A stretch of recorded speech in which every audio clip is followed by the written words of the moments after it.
অনেক ধাক্কাধাক্কি করে একটা সিরিয়াল পেলাম, টিকিট ৩০০ টাকা। সেজন্য মানুষ অনেক শুনেছিলাম এই ডাক্তার বলে অনেক ভালো। আবার উনি বলে সপ্তাহে একদিন আসে এখানে, তাই সময় করে চলে আসলাম। অনেকক্ষণ পরে আমার সিরিয়াল আসলো। আমি ডক্টরের চেম্বারে ঢুকলাম। ঢুকে দেখি মাঝবয়সী এক মেয়ে, বয়স ২৫ থেকে ২৬ হবে, আর আমি ২৩। আমার থেকে ২-৩ বছরের বড়। বিয়ের কথা বলতে পারি না, হলেও হতে পারে। ডক্টর একটা বেগুনি রঙের বোরখা পরছে, আর সাথে গোলাপি রঙের স্কার্ট, মেকআপ নেই। ডক্টর অসম্ভব সুন্দরী। আরেকটা জিনিস তার সৌন্দর্য বৃদ্ধি করেছে, সেটা হলো তার চোখে চশমা, বোরখার উপর সাদা আপ্রন। আমি ঢুকে সালাম দিলাম। সালামের উত্তর নিয়ে বললেন, বসেন, বলেন কি সমস্যা? আমার মাথা ব্যথা করে। কেমন মাথা ব্যথা? মাথা কি প্রচন্ড ব্যথা করে? বমি আসে? না, শরীরের তাপমাত্রা ঠিক থাকে, কিন্তু প্রচন্ড মাথা ব্যথা করে। তাপমাত্রা ঠিক আপনি কি করে বুঝলেন?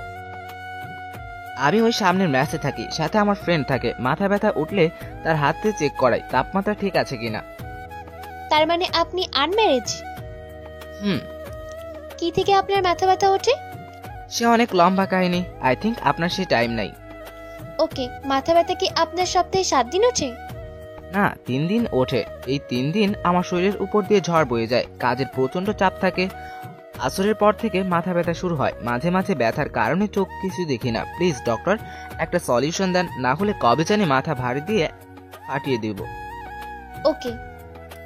ডক্টর একটা প্রেসক্রিপশনে কতগুলো ওষুধের নাম লিখলো, লেখে নিজের মোবাইল দিয়ে ছবি তুললো, তারপর আমাকে বলল, এই ওষুধগুলো খাবেন। Thanks doctor. আপনার নামটা বললেন না? ঈশান মাহমুদ, অনার্স 3rd ইয়ার। ডক্টর আমাকে তার কার্ড দিয়ে বলল, যদি কোনো প্রয়োজন পড়ে তাহলে কল দিবেন। নাম্বার কার্ডে আছে। আমি কার্ড দেখলাম, ডক্টরের নাম আনিকা। আমার জন্য এই সুবিধা কেন? আমি আপনার ডক্টর আর আপনি আমার পেশেন্ট। Oh by. বাইরে এক ফার্মাসি থেকে ওষুধ নিলাম, রুমে আসলাম, এসে শুয়ে রইলাম। একটু পরে একটা কোচিং আছে যেখানে আমি পড়াই। আমি ঈশান মাহমুদ, বাড়ি নরসিংদী, ম্যাসে ঢাকায়। পরিবারের বড় ছেলে, সেটা আমার জন্য কাল হয়ে দাঁড়িয়েছে। আমার ছোট 2 বোন। 2 বোনের নাম সামিয়া আর সুবর্ণা। তাদের বিয়ের বয়স চলে আসতেছে, তাদের বিয়ে দিতে হবে। যেহেতু বড় ছেলে, তাই দায়িত্বও বেশি। বাবা ছোট একটা জুতার দোকান চালায়। আমরা ফ্যামিলিতে 7 জন। আমার দাদা দাদি দুজনেই অচল। সুবিধা একটা, বাড়িটা আমাদের নিজের। একটা জুতার দোকান থেকে 7 জনের খরচ, আবার বোনদের তাদের পড়াশোনার খরচ। তাই আমি উপার্জনের পথ দেখছি, সেটা হলো আমার মেধা দিয়ে 2টা কোচিং করাই, আবার 2টা প্রাইভেট পড়াই, আবার ভার্সিটি থেকে ক্লাস করি। কোচিং সপ্তাহে 3 দিন। এই 3 দিন আমার উপর দিয়ে ঝড় বয়ে যায়। রাতেই শুরু হয় মাথা ব্যথা। কথায় এক বাপের এক ছেলে সুখে থাকবো, সেখানে আমার উপর সব দায়িত্ব। 2টা কোচিং, আবার নিজের ক্লাস, তারপর প্রাইভেট। এই 3 দিন আমার মাথা ব্যথা করে। আস্তে আস্তে ব্যথা শুধু বাড়তেই থাকে। তাই ডক্টরের শরণাপন্ন হলাম। একটু পর কোচিংয়ে গেলাম। কোচিং করিয়ে আসতে রাত হলো। সেদিন আর মাথা ব্যথা উঠে নাই। খাওয়া দাওয়া করে ওষুধ নিলাম হাতে খাবো বলে। এমন সময় মনে পড়লো, আনিকা ডক্টর কেন আমার প্রেসক্রিপশনে ছবি তুললো? সবার প্রেসক্রিপশন কি এইভাবে ছবি তুলে কে জানে? আমি ওষুধ খেয়ে দিলাম এক ঘুম। পরের দিন কাজের এত চাপ নাই, তাই এভাবে 1 সপ্তাহ চলে যায়। 2 দিন ওষুধ খেয়ে আর খাই না, যেহেতু আর মাথা ব্যথা ওঠে না, ওষুধ খাওয়ার চাপ নাই। আমার শনিবারের কাজের চাপ বেশি। শনিবার আবার মাথা ব্যথা উঠছে, এমন মাথা বলার বাইরে। তাড়াতাড়ি ওষুধ খেলাম, খেয়ে শুয়ে রইলাম। না, মাথা ব্যথা কমছে না। পাশে থাকা ফাহিমকে বললাম, দোস্ত দেখ তো আমার শরীর গরম কিনা। তোর আবার মাথা ব্যথা উঠেছে? তুই না ডাক্তার দেখালি? চেক কর।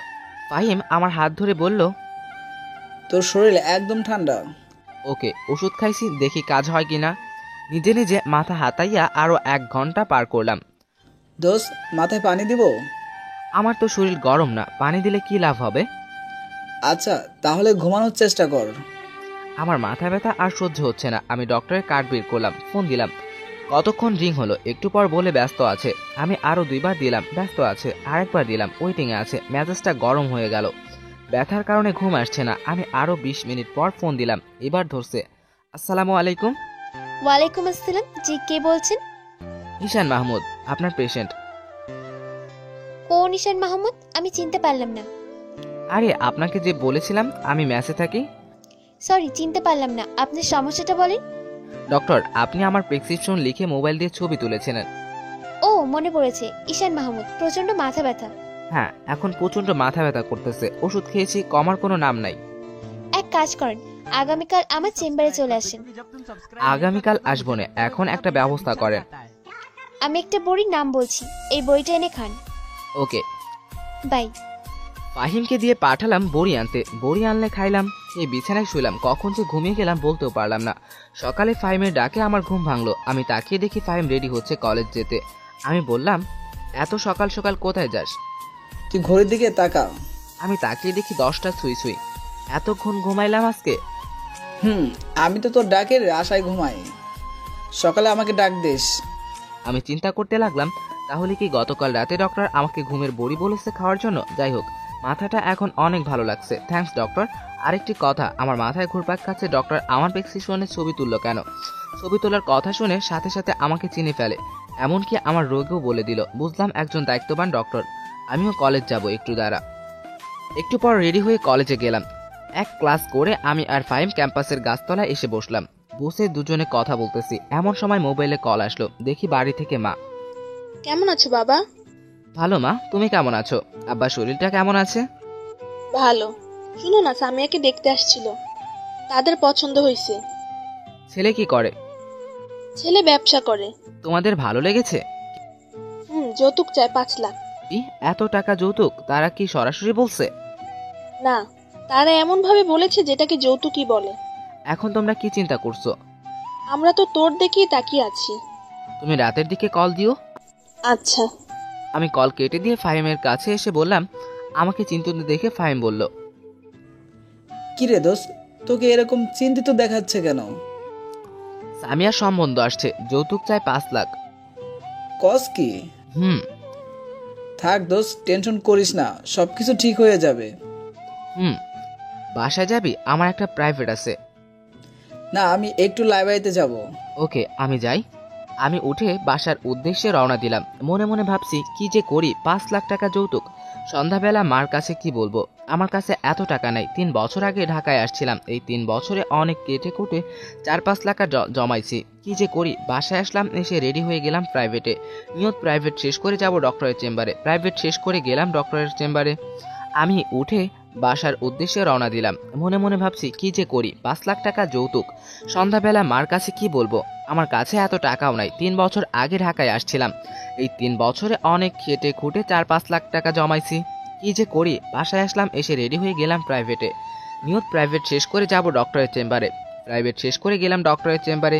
গিয়ে দেখি এমন ভিড়, সিরিয়াল নিতে গেলাম। চেম্বারে ঢুকলেই 500। আমি গিয়ে পিএস কে বললাম সিরিয়াল দিতে। পিএস বলল, সিরিয়াল শেষ। সিরিয়াল শেষ মানে? আর 20 জন রোগী আছে, তাদেরকে দেখে ম্যাডাম চলে যাবে। তাহলে আমি আগামীকাল। আগামীকাল মানে?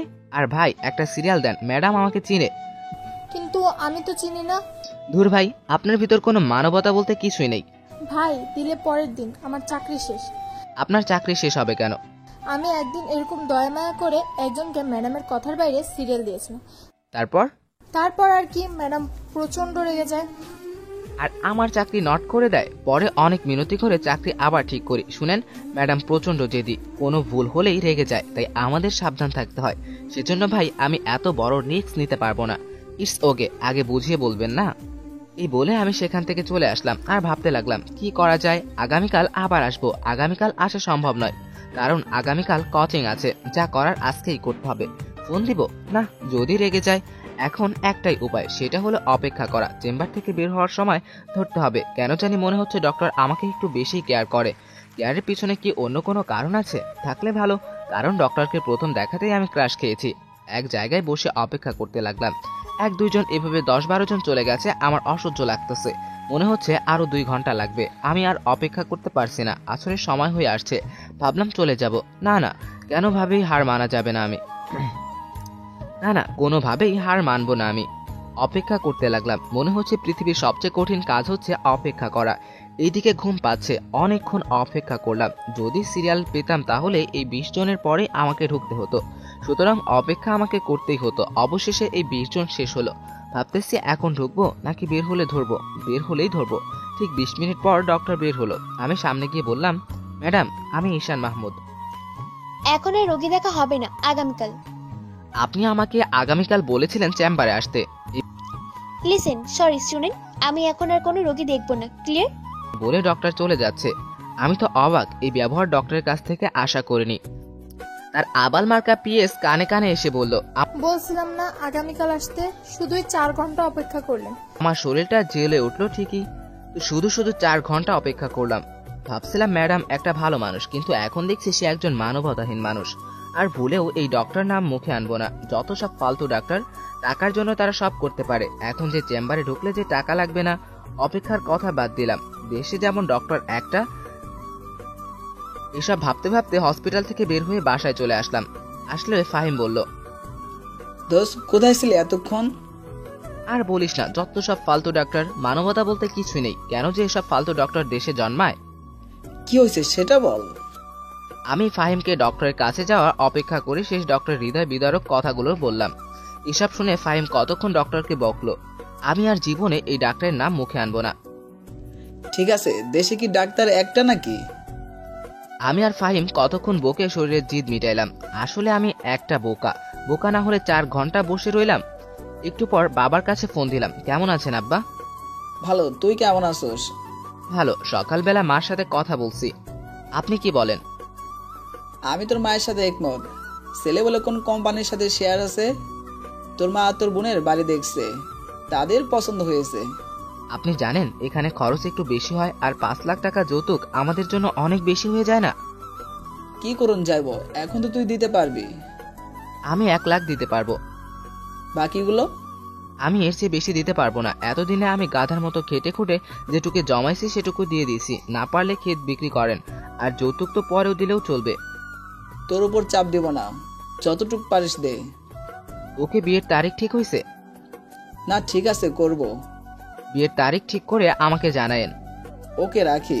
কল রেখে শুয়ে চিন্তা করতে লাগলাম। যাক, মনটা এখন হালকা লাগছে। একটা উপায় তো বের হলো। বেশি অসুবিধা হলে 1 লাখের জায়গায় 1.5 লাখ দিব না। এখন আমার প্রয়োজন একটা ঘুম। কিসের ওষুধ খাইতো? ডক্টরের কথা মনে হলেই গা জ্বলে। আমি দিলাম এক ঘুম। মাত্র চোখটা লাগলো, কে জানি কল দিল। রিসিভ করে বললাম, আসসালামু আলাইকুম। কে? আগে বলিনি, সরি। আমি ডক্টর আনিকা। কোন ডক্টর? অনিকা? আমি কোনো অনিকাকে চিনি না। আমি আপনার ডক্টর।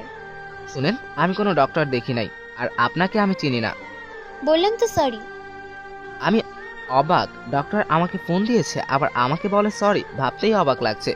আচ্ছা, আপনি কি আমাকে চিনেন নাই? না। এত তাড়াতাড়ি ভুলে গেলেন? রাতেই না বললাম আমি ঈশান মাহমুদ, মাথা ব্যথা। খেয়াল করিনি, বোঝিনি তো। একটানে এতক্ষণ রোগী দেখলে মাথায় এমনিতেই ঠিক থাকে না, আবার সারাদিনের ক্লান্তি। পরে আমি আপনাকে চিনতে পারি। পরে আমার পিএস কে পাঠিয়ে দেখি আপনি চলে গেছেন। এখন কেন ফোন দিলেন? সরি বলতে, কারণ আমি চাই না আমি কারো চোখে খারাপ হয়ে থাকতে। তাহলে চলে আসেন আগামীকাল আমার চেম্বারে। আপনি যদি আজকে আমাকে কল না দিয়ে থাকতেন তাহলে আমার চেহারা আর না দেখতেন। এতক্ষণ আপনি আমার কাছে একজন ব্যাড গার্ল এবং একজন ব্যাড ডক্টর ছিলেন। আর এখন একজন গুড ডক্টর এবং গুড গার্লফ্রেন্ড এবং নাইস লেডি। থ্যাঙ্কস, অনেক অনেক থ্যাঙ্কস। ওয়েলকাম। আগামীকাল আসবেন তো? দেখি, আগামীকাল কাজের চাপ অনেক বেশি। বলেন আসবেন, আমি ওয়েট করব। ওকে, আসবো। কয়টায় আসবো? 5টার দিকে। সন্ধ্যার সময় আপনি না চলে যান? আগামীকাল একটা মিটিং আছে। Okay bye. এই বলে ফোন কেটে দিলাম, আর দিলাম এক ঘুম। সকালে ঘুম থেকে উঠি, কোচিংয়ে গেলাম, কোচিং শেষে গেলাম কলেজে। এভাবেই সারা দিন কাজের চাপ শেষ। 5টার দিকে বাসায় এসে বিছানায় শরীরটা লাগালাম। কি যে ভালো লাগছে, মাথা ধরে আসছে, মনে হচ্ছে ঘুমাইতে। কিন্তু না, ডক্টরের কাছে যেতে হবে। উঠে গোসল করলাম, করে রেডি হয়ে চলে গেলাম ডক্টরের চেম্বারে। দরজার সামনে কোনো মানুষ নেই। আমি গিয়ে টোকা দিলাম। ভিতরে থেকে বলল আসেন। আমি ভিতরে ঢুকে সালাম দিলাম। ওয়ালাইকুম আসসালাম, বসেন। থ্যাঙ্কস। আজ ডক্টর একটা খয়েরি রঙের বোরখা আর সাদা কালারের ওড়না দিয়ে স্কার্ট পরা, মেকআপ নেই। মনে চায় শুধু তাকিয়েই থাকতে। শরীর ঠিক আছে? না। কেমন লাগছে? যেরকম সব সময় লাগে। তাহলে আমি আপনাকে নতুন কয়েকটি ওষুধের নাম বলে দিচ্ছি, সেগুলো খাবেন। কিন্তু আগেরগুলো? আগেরগুলোও খাবেন, এগুলোও খাবেন। ওকে। যদি আপনার রোগ ভালো হয়ে যায় তাহলে আপনি কি করবেন? কি করব? আপনাকে মনে মনে অনেক ধন্যবাদ দিব। আমি তো আপনার থেকে ছোট। তাহলে আপনি আমাকে তুমি কিংবা তুই করে বলতে পারেন। বলেন, আপনি রাগ করবেন না তো? না। থ্যাঙ্কস। আচ্ছা, আপনি এত তাড়াতাড়ি ডক্টর হয়ে গেলেন, সত্যি অবিশ্বাস্য। থ্যাঙ্কস। ওয়েলকাম। আপনার ফেসবুক অ্যাকাউন্ট ঘেটে দেখলাম আপনার উপর অনেক মেয়ে ক্রাশ। কাউকে লাভ করেন না? না, এখনো সিঙ্গেল। এত সুন্দর একটা ছেলে তারপরও সিঙ্গেল? আসলে মনের মতো কাউকে পাইনি, আর এইভাবে 5-6টা লাভ করার চেয়ে ভালো না একজনকে মন থেকে ভালোবাসা, যাকে সারা জীবন আগলে রাখবো এই বুকের ভিতর। ঠিক বলেছেন। আপনার সম্পর্কে কিছু বলেন। এমন সময় কে জানি ডক্টরের মোবাইলে ফোন দিল।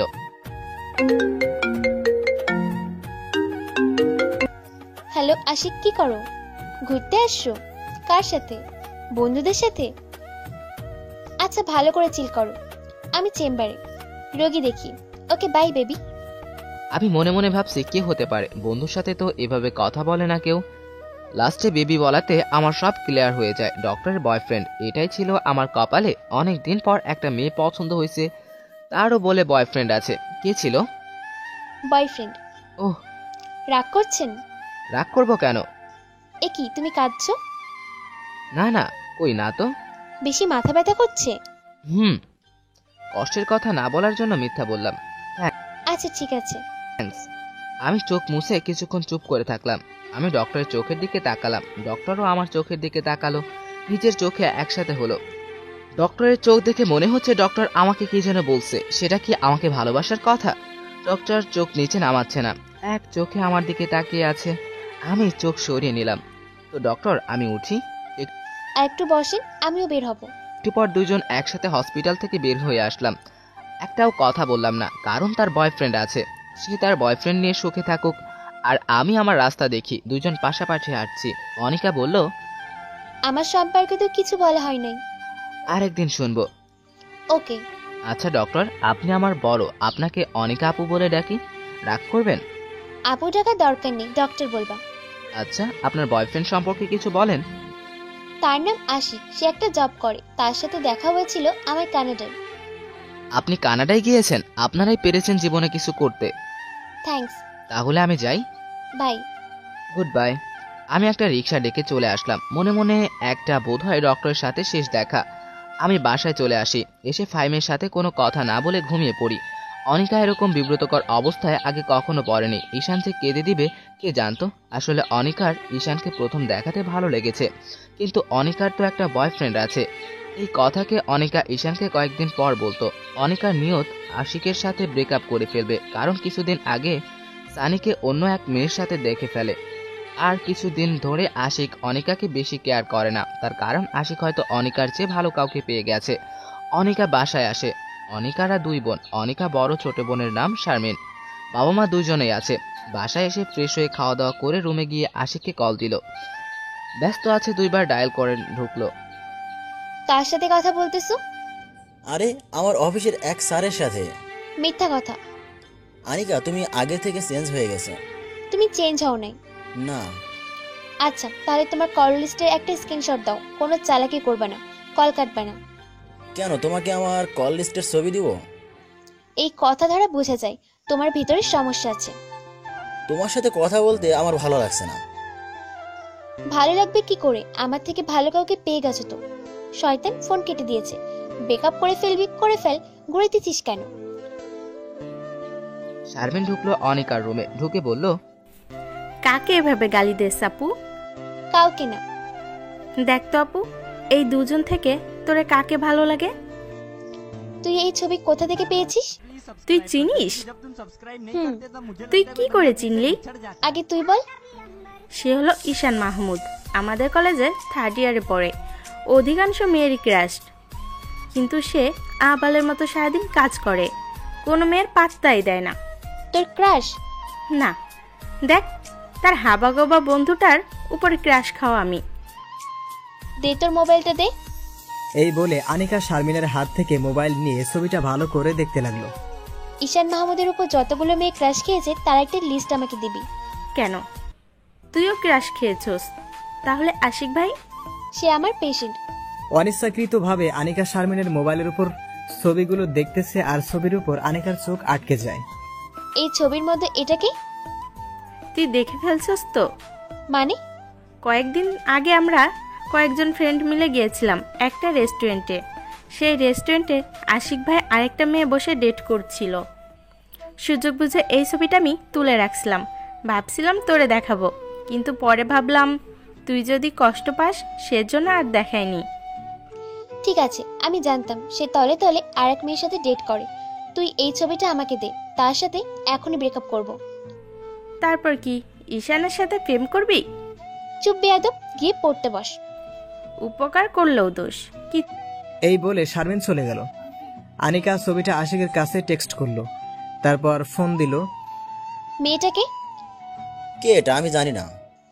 তোরে আমি কত ভালোবাসতাম, আর তুই কিনা আমার ভালোবাসার এই ফল দিলি। আরে তুই তো একটা বুড়া বেটি, আর তুই আমারে টাইম দাস। তুই তো থাকস তোর কাজ নিয়া। আর ছবির মধ্যে যে মেয়েটা দেখছস জানোস তার বয়স কত? 19, মাত্র 19। তোর মতো বুড়ো না।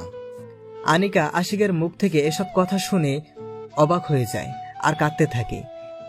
তুই ঠিকই বলছো, আমি বুড়া। যা, তোর সাথে ব্রেকআপ। তুই এই শাস্তি একদিন না একদিন পাবি। এই বলে ফোন কেটে দেয় আর কাঁদতে কাঁদতে সারা রাত কাটিয়ে দিল। আমি সকালে ঘুম থেকে উঠি। আমি আমার জীবনের যুদ্ধ লেগে গেলাম। আমার খালি ডক্টরের কথা মনে পড়ে, পরক্ষণে আবার মনে পড়ে আরে না, ডক্টরের না বয়ফ্রেন্ড আছে। এভাবেই একটা সপ্তাহ চলে যায়। ডক্টরের ওষুধগুলো নিয়ম মাফিক খাওয়ার ফলে আর মাথা ব্যথা উঠে নাই। আমি বোধহয় ডক্টরের কথা জীবনেও ভুলতে পারবো না।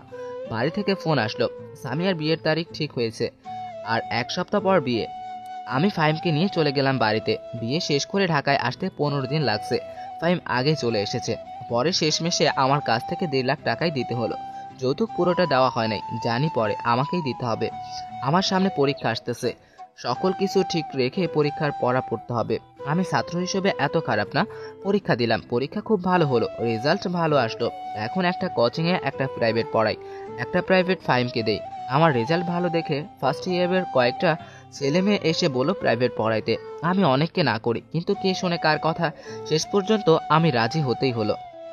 পরের দিন থেকে তাদের কোচিং করাই। এভাবে 2 মাসের মতো চলে যায়। মাথা ব্যথা যেহেতু ওঠে নাই, ওষুধ খাও আর আগের মতো ছেড়ে দিয়েছি। ওষুধ দেখলেই ডক্টরের কথা মনে পড়ে। ওষুধও দেখা হয় না, অনিকার কথাও মনে পড়ে না। ফার্স্ট ইয়ারের যে ব্যাচটা আমি পড়াই, সেখানে একটা মেয়ে আমাকে কি যেন বলবে। আমি পড়া ছাড়া অন্য কোনো টপিক নিয়ে কথা বলি না, সেরকম কোনো চান্স দেই না। একদিন তাদের পড়িয়ে চলে যাচ্ছি, এমন সময় এই ব্যাচের সবচেয়ে সুন্দরী মেয়েটা আমাকে ডাক দিল। আমি কয়েকদিন ধরে লক্ষ্য করছি মেয়েটার চেহারার সাথে ডক্টর অনেকটা মিল আছে। তাহলে সে কি ডক্টরের ছোট বোন? কাছে আসলে বললাম, কি বলবা বলো? কিছু না। তাহলে ডাক দিছো কেন? আমি গেলাম। প্লিজ যাবেন না, আপনার বন্ধু ফাহিম, ফাহিমকে? আর কি করছে? তার নাম্বারটা একটু দিবেন? আমি কেন দিতে যাব তার নাম্বার? প্লিজ দেন না, প্লিজ প্লিজ প্লিজ। নাম্বার নিয়ে কি করবা? সেটাও বলতে হবে? তাকে কল দিয়ে বলবো তাকে আমি ভালোবাসি, তাই না? হুম। দেখো, আমি তোমাকে একটা কথা বলি, এসব প্রেম ভালোবাসা বাদ দিয়ে পড়ালেখায় মনোযোগ দাও। দিবেন না? আগেই বলতেন, কেন এতক্ষণ ঘুরালেন? ধুর, আমি গেলাম। এই বলে চলে যাচ্ছে। আমি কে যেন ভেবে আবার শারমিনকে ডাক দিলাম। আসলে বললাম, তোমরা কয় ভাই বোন? শারমিনের মুখে বাঁকা হাসি ফুটে উঠল, বলল, দেখছেন মানুষকে কিভাবে প্রয়োজন পড়ে? দেখছি। এখন বলো তোমরা কয় ভাই বোন? আপনার সব প্রশ্নের উত্তর দিব, আগে আমাকে ফাহিমের নাম্বারটা দিয়ে দেন। আমি ভাবছি নাম্বার দিব নাকি দিব না। ফাহিম বেচারা একবার চাকা খেয়ে আর প্রেমের নাম নেয় না, আর শারমিন তো অনেক সুন্দরী, দিয়েই দিই নাম্বার। উঠান। Thank you. নাম্বার উঠাইলে আমি বললাম, এবার আমার প্রশ্নের উত্তর দাও। কি? কতবার বলবো তোমরা কয় ভাই বোন? আসতে বলুন, না হলে কিন্তু চলে যাব। ওকে বলেন। মনে মনে কি মেয়ের পাল্লায় পড়লাম রে বাবা। আমরা 2 বোন, ভাই নাই। বোন কি তোমার বড়? কি করে? আমি এত প্রশ্নের উত্তর দিতে পারবো না, গেলাম। কোথায় যাও বলে যাও। বলতে পারবো না। তোমাকে ভুল নাম্বার দিয়েছি, কথাটা বললাম সম্পূর্ণ অনুমানে, কারণ এই সময় ফাহিম ঘুমায়, আর সে ঘুমানোর সময় মোবাইল বালিশের নিচে ফেলে ঘুমায়। তার মানে নেটওয়ার্ক নাই। চালাক মেয়ে কল দিয়েও ফেলেছে। যেটা ভাবছিলাম সেটাই, কোনো রেসপন্স নেই। এসে বলল, আমার বড় বোন ডাক্তারি করে। কোন হসপিটালে? শারমিন হসপিটালের নাম বলল। আমার চিনতে কষ্ট হয় নাই, এটা যে অনিকার ছোট বোন। এবার সঠিক নাম্বারটা দেন। এটা সঠিক নাম্বার, আবার চেষ্টা করো। শারমিন আবার চেষ্টা করে, এবার কল ঢুকে। উপায় থেকে বলল, আসসালামু আলাইকুম। কে? শারমিন কথা বলতে বলতে চলে গেল। আমার চোখটা গাছতলায় যায়, দেখি 3টা ছেলে আমার দিকে আগুন দিয়ে কি যেন দেখাচ্ছে। ছেলে 3টা সেকেন্ড ইয়ারে পড়ে, ক্যাম্পাসের মধ্যে ফার্স্টে নতুন ইয়ারের ছাত্রছাত্রীদের সাথে র্যাগিং করে। আমার সাথে তেমন চান্স নাই, জানে চর থাপ্পড় গালে পড়বে। যাই হোক, তাদের চাওয়া আমার কাছে সুবিধার লাগলো না। কিছু একটা হতে পারে, সাবধানে থাকতে হবে। আমার বাসায় যেতে রাত। বাসার পিছন দিকে একটা গলি আছে, এই গলি আমার চলাফেরা করি। এই গলিতে তেমন কিছু থাকে না সন্ধ্যার পর। আমি মাত্র গলিতে ঢুকলাম, দেখি আমার পিছনে আরো দুজন গলিতে ঢুকছে। তাদের দিকে চোখ যায় আমার। চিনতে কষ্ট হলো না, গাছতলায় বসা তিনজনের মধ্যে দুজন। এই গলিতে তেমন মানুষ থাকে না সন্ধ্যার পর। আমি মাত্র গলিতে ঢুকলাম, দেখি আমার পিছনে আরো দুইজন গলিতে ঢুকছে। তাদের দিকে চোখ যায় আমার। চিনতে কষ্ট হলো না, গাছতলায় বসা তিনজনের মধ্যে দুজন। তারা আমার দিকে অনেকখানি দূরে। আমি ভাবলাম কোনো একটা ঝামেলা হতে পারে। আমি আবার হাঁটার গতি বাড়িয়ে দিলাম আমার। আর একটু সামনে এগিয়ে দেখি বাকি আরেকজন। আমি বুঝতে কষ্ট হলো না এটা একটা ফাঁদ। আমি হাঁটার মধ্যে মোবাইল বের করে ফাহিমকে মেসেজ করলাম যত তাড়াতাড়ি সম্ভব বাসার পিছনের গলিটায় আসার সমস্যা পড়েছি। মেসেজটা করে সুবোধ বালকের মতো আমি হেঁটে চলে যাচ্ছি। এমন ভাব করলাম যেন আমি তাদের দেখিনি। ভাব ধরাটা বেশিক্ষণ টিকেনি, পিছন থেকে ডাক আসলো, ওই দাঁড়া, তোর সাথে কথা আছে।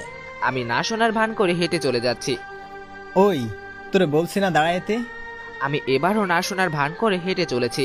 এবার সামনের জন আমার পথ আটকালো, বলল, তোরে ডাকছি, শোনোস না? কি বলবি বল। ডাক দিছি, শোনস নাই কেন? প্রয়োজন মনে করিনি, কি বলবি বল, আমি চলে যাচ্ছি।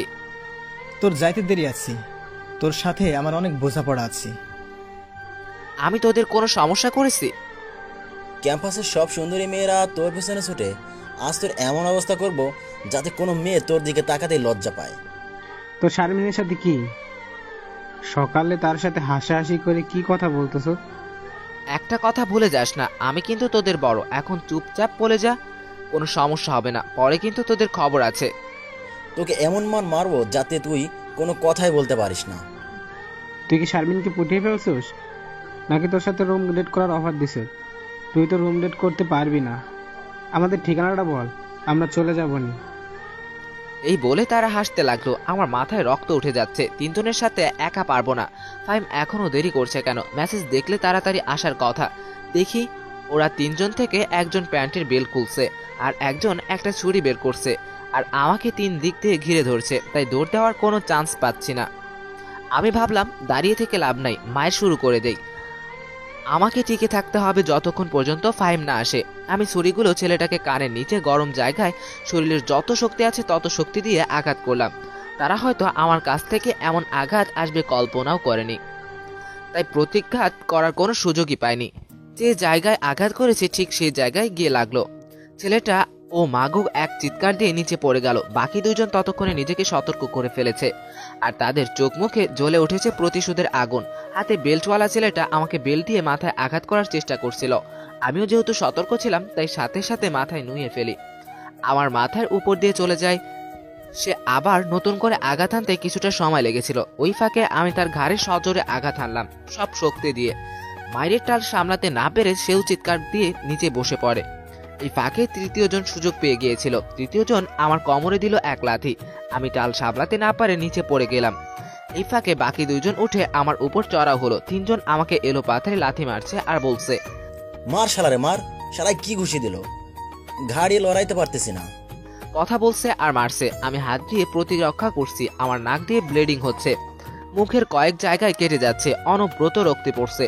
এমন সময় ফাইভের কণ্ঠ কানে আসলো, এই মাদার, এই খান পোলারা দাঁড়া, সাহস থাকলে দাঁড়া। ফাইমের হাতে একটা লাঠি। এই লাঠি ওরা তিনজন দৌড়ে, আর ফাইম দৌড় দেখে কে। ফাইম যেভাবে দৌড়ে আসছে যে কেউ দেখলে ভয় পেয়ে যাবে। আমার কাছে এসে বলল, সরি দোস্ত, দেরি হয়ে গেল। ওকে ওকে। আমি ওয়াশরুমে ছিলাম, বের হয়ে দেখি তোর মেসেজ দেখার সাথে সাথে আমি চলে আসি। আমি তোরে কিছু বলছি, দেখ আমার অনেক ব্লিডিং হচ্ছে, আমাকে কোনো ডক্টরের কাছে নিয়ে যা। আমি তো তোরে ধরছি। ফাহিম আমাকে ধরে গলি থেকে বের করে রাস্তায় নিয়ে আসে, একটা গাড়ি ডাক দেয়।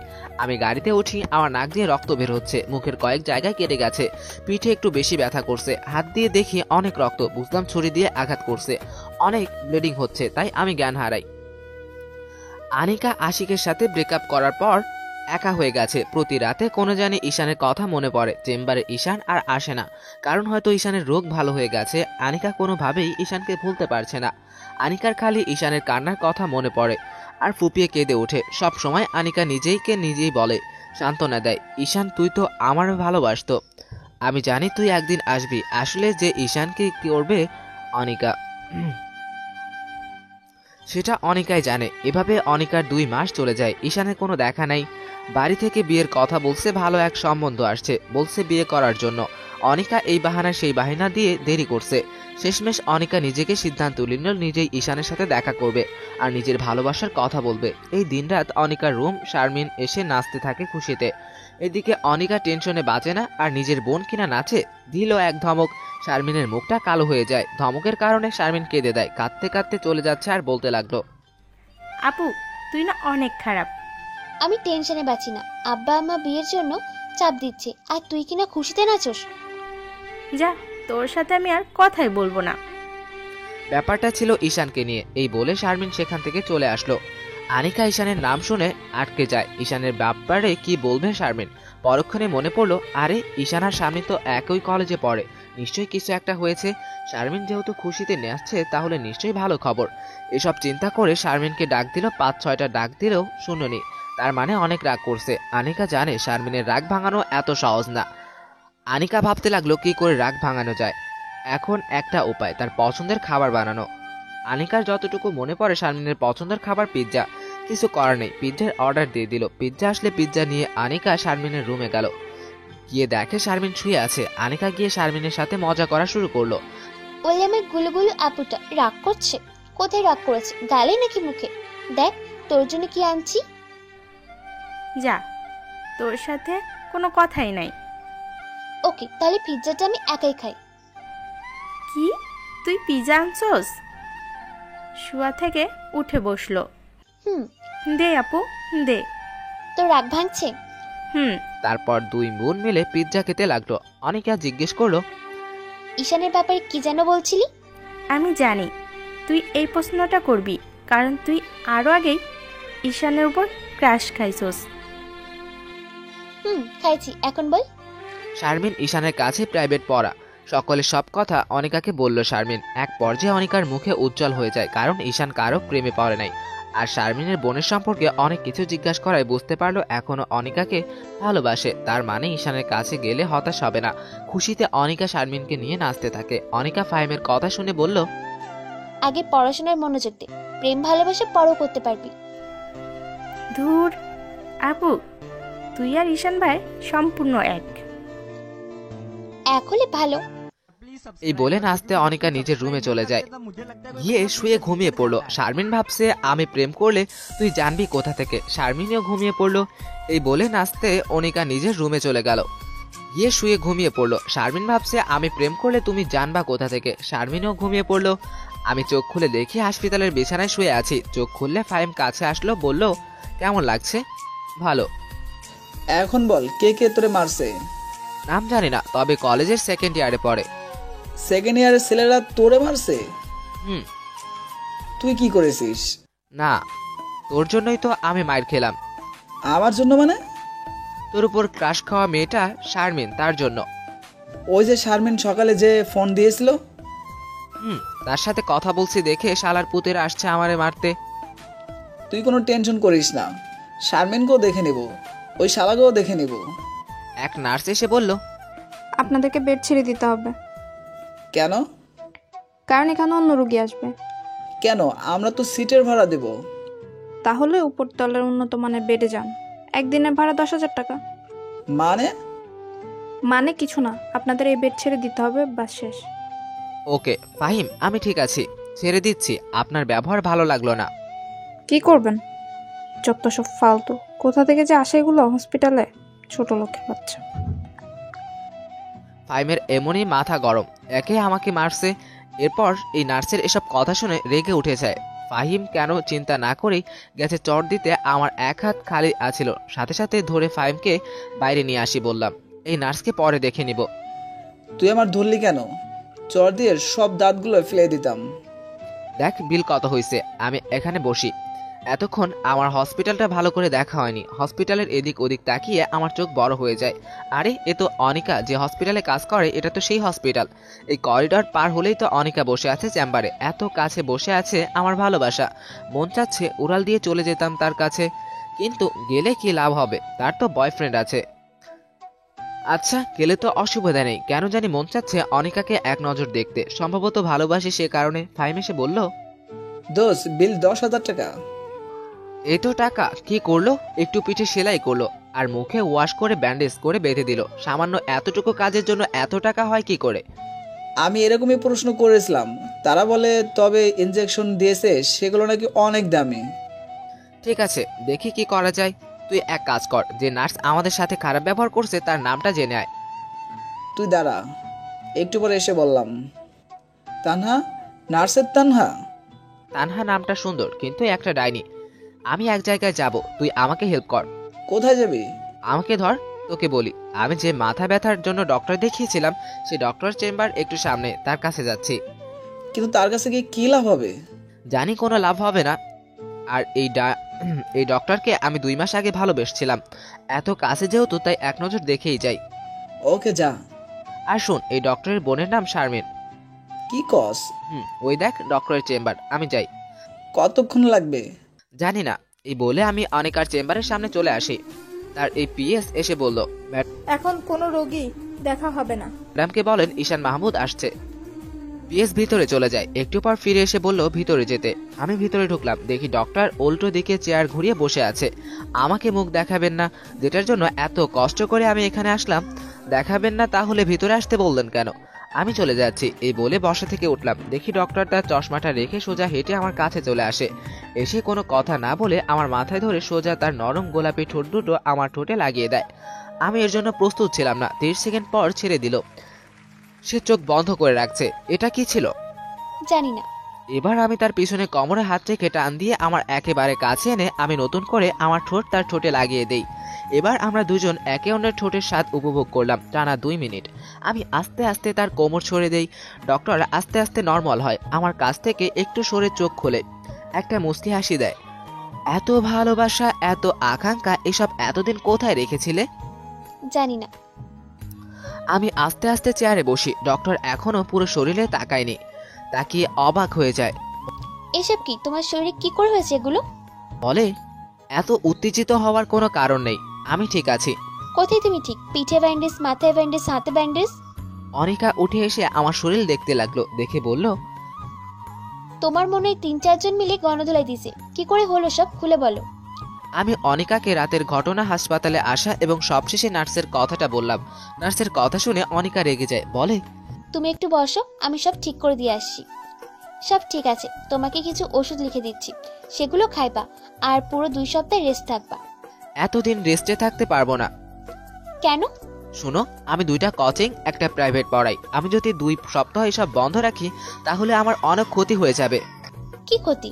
আমি এখানে মেসে থাকি, মেসের ভাড়া, খাওয়া, আর আমাদের ফ্যামিলি মেম্বার 6 জন। আব্বার একটা ছোট জুতার দোকান, সেটা দিয়ে চলে না, তাই আমি এখানে গাধার মতো খেটে খুঁটে কিছু টাকা ইনকাম করে বাড়িতে পাঠাই।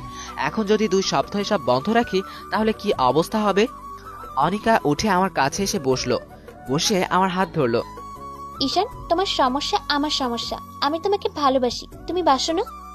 বাসি, কিন্তু কিন্তু কি? তোমার না একটা বয়ফ্রেন্ড আছে? তার সাথে তো আমি 2 মাস আগে ব্রেকআপ করেছি। ওহ, খুব ভালো, আমি তোমাকে খুব ভালোবাসি। আমি জানতাম তুমি আমাকে অনেক ভালোবাসো। হুম। তুমি কোনো টেনশন করো না, তুমি 2 সপ্তাহ রেস্ট নাও, দেখবে সব ঠিক হয়ে যাবে। তুমি বলছো? আচ্ছা, তুমি তো বললে তোমাকে 3 জন মারলো, কেন মারলো সেটা তো বললে না। তোমার বোন শারমিনের কারণে। অবশ্য তার এখানে কোনো দোষ নাই, তার সাথে সকালে কথা বলছিলাম, সেটা 3 জন ভালো চোখে দেখেনি। শারমিন এখানে জড়িত আছে, তার খবর আছে। মোবাইল বের করলো ফোন করার জন্য, তাকে ফোন দিব না, তার এখানে কোনো দোষ নাই। ওকে, তোমার মোবাইলটা দাও। গতকাল রাতে ভেঙে গেছে, এখন কি করবা? ফাইমকে দিয়ে নতুন মোবাইল কিনবো। জানো আমার এখন কি মন চাচ্ছে? কি মন চাচ্ছে? এখানে তোমার সাথে বসে সারাদিন কথা বলতে। আমারও মন চাচ্ছে। তুমি চলো, তোমাকে বাসায় দিয়ে আসি। যাবা? চলো তাহলে। আর শোনো, তোমার আর কোনো বিল দিতে হবে না। আমি উঠে আস্তে আস্তে বের হচ্ছি, এমন সময় আবার অনিকা আমাকে পিছন থেকে জড়িয়ে ধরে বলল, আমি তোমাকে অনেক ভালোবাসি ঈশান, তুমি আমাকে ছেড়ে চলে যাবে? না কক্ষণা। আমি জানতাম। এবার ছাড়ো, ব্যথা লাগছে। তুমি বাইরে গিয়ে একটু দাঁড়াও, আমি আসছি। ওকে। দেখি তুই ঠিক আছিস কিনা। ঠিক আছে মানে? তুই এতক্ষণ ডক্টরের চেম্বারে কি করে থাকলি? কেন, কি হয়েছে? আর বলিস না, তুই ভিতরে যাওয়ার একটু পরই ডাক্তার বেরিয়ে আসলো, এসে নার্সকে ডেকে আনলো, এনে দিল এক ধমক, যে কেউ ভয় পেয়ে যাবে। তারপর আমাকে ডাকলো এবং আমার কাছে মাফ চাইলো। পরে রিসেপশনে গিয়ে কি যেন বললো, তারপর আবার চেম্বারে ঢুকে গেল। এতক্ষণ পুরো হসপিটাল নিস্তব্ধ ছিল। ডক্টর অনেক জেদি, কিন্তু তার এরকম করা ঠিক হয় নাই। বিল দিতে হবে না? না ডক্টর, আমাদের সাথে বাসায় যাবে। এই ডক্টর। না দোষ, না দোষ। আরে টেনশন করিস কেন, আমি আছি না। তোরা দুজনে প্রেম করছস? আল্লাহ জানে তুই এই মেয়ে কেমনে কন্ট্রোল করবি। ওই দেখ সে আসছে, চুপ। অনিকা এসে বলল, তাহলে চলো। আনিকা মুখে মেকআপ ছাড়াই এসেছে, এটা দেখে কেন জানি আমার একটুও ভালো লাগলো না। চলো নিচে গিয়ে দেখি অনিকার পার্সোনাল গাড়ি আছে, গাড়ির ড্রাইভার একজন ইয়াং বয়সের ছেলে। এটাও দেখে আমার ভালো লাগলো না। যাই হোক, গাড়িতে বসলাম, আমার পাশে অনিকা বসলো। এতক্ষণ হাঁটার পর আমাকে ক্লান্তি ঘিরে ধরলো। আমি গাড়ির সিটে বসে মাথাটা এলিয়ে দিলাম। আমি গাড়ির মধ্যে ঘুমিয়ে গেলাম। চোখ খুলে দেখি অনিকা আমাকে ডাকছে। ফাহিম বলল, তো বাসায় চলে এসেছি। নামার সময় অনিকা আমাকে হেল্প করলো। আস্তে আস্তে হেঁটে রুমে গেলাম, গিয়ে বিছানায় শুইলাম। আমার পাশে অনিকা বসলো। আমাদের দেখে ফাহিম বাইরে চলে যায়। এটা তোমার জন্য। কি? মোবাইল। তোমাকে কে বলছে মোবাইল কিনতে? কেউ না। তাহলে কেন কিনলে? ভালোবাসি বলে। এখানে আমার আর কিছু বলার নেই। অনিকা আমাকে ভালোবাসি বলে কিনে দিল, এখানে ফিরিয়ে দেওয়ার কোনো মানেই হয় না। ঠিক আছে। আর শোনো, আমি তোমাকে ওষুধ খাবার সময় হলে কল দিব। তোমার এত কষ্ট করতে হবে না, তুমি বলে যাও। না, আমি তোমাকে কল দিব। ওকে। আমি অনিকার স্কার্ট ধরে নেকাবের মতো করে বললাম, তোমাকে নেকাব অবস্থায় বেশি সুন্দর লাগে। সত্যি? অনিকা সুন্দরী করে নেকাব পরে বলে, এবার ঠিক আছে। তাহলে আমি যাই। যাও। এই বলে অনিকা চলে যায়। অনিকা চলে গেলে ফাইম এসে বলল, সব ঠিকঠাক তো? এখন বল, 3 ছেলের কি করবি? তুই আগামীকাল গিয়ে 3টারে খুঁজে বের করবি, তারপর কলেজের ভিপিরে সব বলবি, দেখ তারা কি করে। আর আগামীকাল গিয়ে ফার্স্ট ইয়ারের যে ব্যাচটা আমি পড়াই তাদের বলবি 2 সপ্তাহ তাদের বন্ধ, অথবা শারমিন ফোন দিলে শারমিনকে বলতে পারিস। ওকে। আমার সব ক্লান্তি এসে ঘিরে ধরলো। আমি দিলাম এক ঘুমে বিকালে উঠে ফ্রেশ হয়ে খাওয়া দাওয়া করলাম, করে অনিকার কাছে কল দিলাম। সাথে সাথে রিসিভ করে বলল, ঘুম হয়েছে? অনিকা ওষুধের নাম বলল, সেগুলো খেয়ে নিলাম। এভাবে প্রতিদিন Anika time to time call দিয়ে আমাকে ওষুধ খাওয়াতো। একদিন কি এক বেলাও মিস হয়নি। অনিকার প্রতি আমার ভালোবাসা বাড়তে থাকে। টাইম টু টাইম ওষুধ খাওয়ার পর 10 দিনে সম্পূর্ণ সুস্থ হয়ে গেলাম। এই কয়েকদিনে অনিকা আমার কাছে 5 বার এসে দেখে যায়। আমি আবার আগের মতো কোচিং প্রাইভেট পড়াতে শুরু করি। আমাকে যে মারলো ছেলেগুলো, তাদের বিচার হয়েছে। ভিপির বলার পর ভিপি চর থাপ্পড় দিয়ে মিলাই দিল। এতে আমার শরীরের রাগ কমলো না, ফাইমেরও না। তাই আমাদের ব্যাচের কয়েকজন নিয়ে রাতের বেলা 3টারে ইচ্ছে মতো গণধলাই দিলাম। সবাই মুখোশ পড়েছিল, তাই কেউ মারলো কে কিছু বলতে পারলো না। এর মধ্যে বাড়ি থেকে মৃত্যু সংবাদ আসলো, দাদা মারা গেছে। সংবাদ আসলো রাতে। আমি ঠিক করলাম রাতেই বাড়ি যাব। দাদা ছোটবেলা আমাকে খুব আদর করত। দাদার মৃত্যু সংবাদ শুনে আমার ভিতর থেকে কান্না চলে আসে। আমি অনিকাকে কল দিলাম, আসসালামু আলাইকুম, কি করো?